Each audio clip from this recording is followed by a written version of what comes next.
এমনও খেলোয়াড় পাগল ছেলে যে ওই অর্থের জন্য আমি ধারাভাষ্য করতে যাব, আর আমি এমনে যাব না, আমি কিন্তু আমাকে না ডাকলেও আমি চলে যাব। আমার আর বাইরের ক্ষেত্রে অবশ্যই যাব, বাইরেও যদি আমাকে যথাযোগ্য সম্মান দিয়ে নিয়ে যায় কেন যাব না, নিশ্চয়ই যাব। আমি তো টাকার জন্য যাব না, আমার তো টাকা পেশা নয়।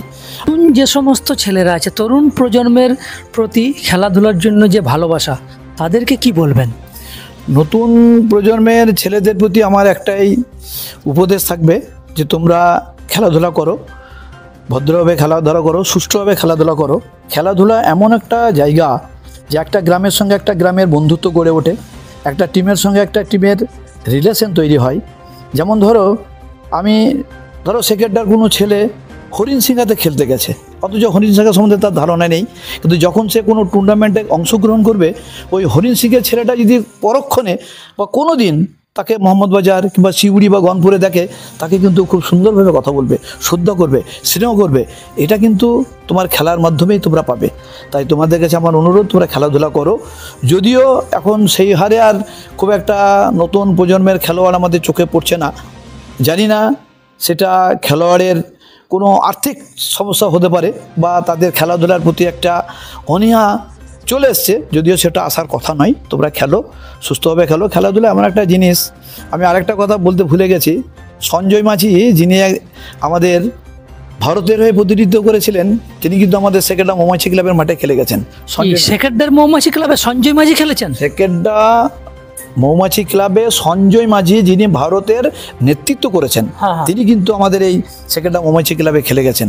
তাহলে বুঝতে পারছেন যে আমাদের মধ্যে তোমাদের নতুন প্রজন্মের কোনো ছেলে এবং সেই আপনাকে বলতে পারি যে সেই মাঠে আমি ধারাভাষ্যকার হিসেবে উপস্থিত ছিলাম। আচ্ছা, সঞ্জয় মাঝি যে মাঠে খেলেছিলেন সেই মাঠেই আপনি ধারাভাষ্য দিয়েছেন? অবশ্যই, সে মাঠে আমি ধারাভাষ্য দিয়েছিলাম, এবং ধারাভাষ্য দেওয়ার পরে সঞ্জয় মাঝি নিজে এসে আমার পিঠ চাপড়ে দিয়েছিলেন।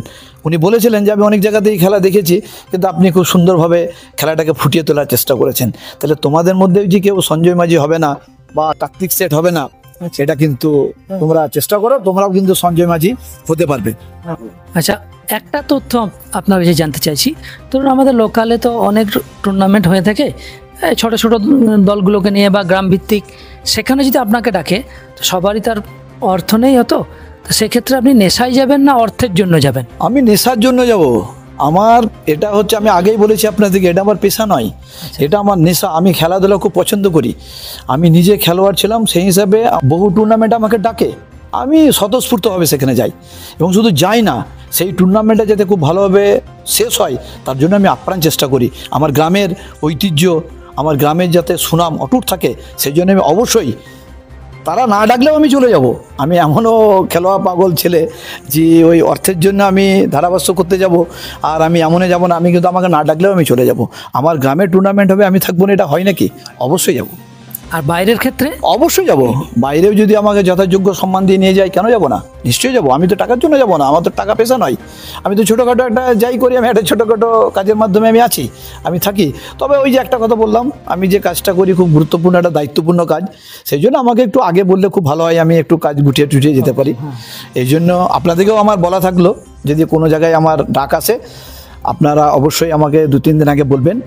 আর যে কথাটা না বললে নয়, আপনাদের অবশ্যই খুব ধন্যবাদ জানাচ্ছি, অভিনন্দন জানাচ্ছি। আপনারা এইভাবে চালিয়ে যান। আমার মতো একটা পোড় খাওয়া লোকের যে আজকে ইন্টারভিউ নিয়ে একটা হাইলাইটসে নিয়ে এলেন, এই জন্য আপনাদের অসংখ্য ধন্যবাদ এবং নমস্কার এবং প্রণাম সব কিছু জানাচ্ছি। কারণ আপনারাও আমার বন্ধুবর এবং খুব জুনিয়র, আমার থেকে অনেক জুনিয়র আপনারা, কিন্তু আপনাদের এই চ্যানেল, আমি আশা করি, আল্লাহর কাছে দোয়া করি আপনাদের চ্যানেল যেন খুব ভালো কাজ করে এবং খুব ভালো কাজ করছেন আর কি। আগামী দিনে আপনারা আরও বড় হন এবং এরকম যারা আরও আছে, আমি যে শুধু বলছি তাই নয়, আরও দেখবেন অনেক গ্রামে গঞ্জে যদি আপনি খোঁজেন, তাদের মধ্যে ধারাভাষ্য প্রতিভা আছে, খুঁজে বার করতে হবে। আপনারা যেমন খুঁজে বার করেছেন, আপনারা অবশ্যই আমার মতো একটা অন্ধকারে ছিলাম আমি, ওই যে আগে বলেছেন, আপনাদের কথাটা গুরুত্ব দিচ্ছি যে আমি কিন্তু হাইলাইটসে আসতে চাইনি, কিন্তু আপনারা জোর জবরদস্তি করেছেন, আমি এসেছি, ভালো লাগলো। এবং অবশ্যই আমি খুব গর্বিত আপনাদের মতো দুজন সাংবাদিককে কাছে পেয়ে। অসংখ্য ধন্যবাদ, খুব ভালো থাকবেন আপনারা, এবং আগামী দিনে আপনাদের এই চ্যানেল যেন আরও বড় হয়, আরও ভালো কাজ করে, এটা আমার অবশ্যই একটা থাকলো, আশীর্বাদ থাকলো বলতে পারেন। এবং সব সময় আপনারা যখন আমাকে ডাকবেন, আমি আপনাদের জন্য কাজ করার চেষ্টা করব। আপনাকেও অসংখ্য ধন্যবাদ, আপনার কর্তব্য নিষ্ঠাকে আমরা কর্নিশ জানাচ্ছি।